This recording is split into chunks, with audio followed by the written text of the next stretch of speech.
The Commission on Elections is making adjustments to its preparations after the postponement of the barangay and SK elections to next year. An infectious diseases expert sees the Philippines nearing the COVID-19 endemic stage. And a new tropical depression has entered the Philippine area of responsibility.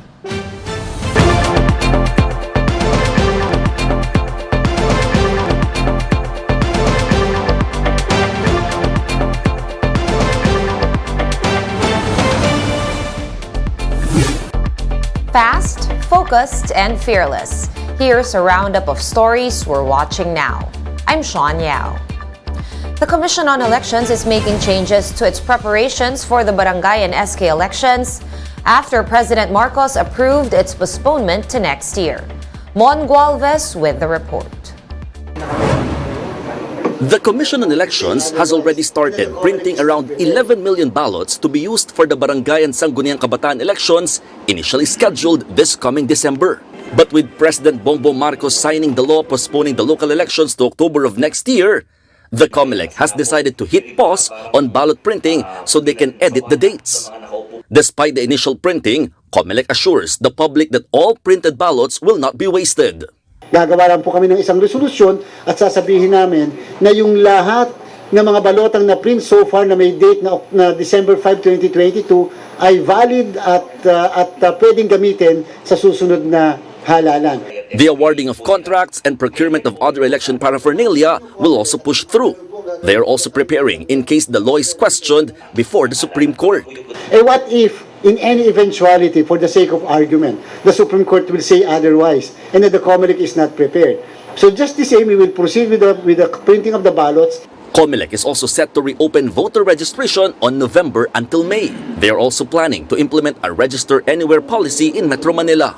Kahit hindi ka residente kung saan nandun ang mall na yon, pwede kang magrehistro. Doon ka manunumpa, mag-accomplish ng form, kukunin ang iyong picture, thumbprint at signature. With this, around 5 million additional voters are expected for the October polls. Current barangay officials have been elected since 2018 and should have been replaced in 2020. But with the polls postponed time and time again, incumbent officials have remained in their positions for 5 years already. Some of them welcome this. Kami natutuwa kasi programa namin may tutuloy-tuloy namin yung mga proyekto namin na pakikinabangan ng mga kabarangay namin. However, some constituents are disappointed over the postponement. Sana iba naman yung para maiba naman yung pamamalakad po. Kasi parang wala namang pinagbabago. Parang sinasadya talaga na i-postpone para kawawa yung mga tao na nasasakupan. The group Legal Network for Truthful Elections or LENTE is also dismayed over the BSKE postponement, saying it opens more room for corruption and leaves some officials unaccountable despite poor performance. For News 5, Mon Gualvez, we are One News. Cavite Governor Juanito Remulya has confirmed the arrest of his nephew, Juanito Remulya, for the possession of illegal drugs. Juanito is the son of Justice Secretary Boying Remulya. In a statement, Governor Juanito Remulya said that Secretary Boying will not be intervening in the case of his son. Juanito Remulya was arrested in an anti-drug operation in Las Piñas City. Authorities were able to seize 1.3 million pesos worth of high-grade marijuana from the subject. We will be back with more stories after this quick break. Keep it here on One News.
You're still watching One News Now. I'm Sean Yao.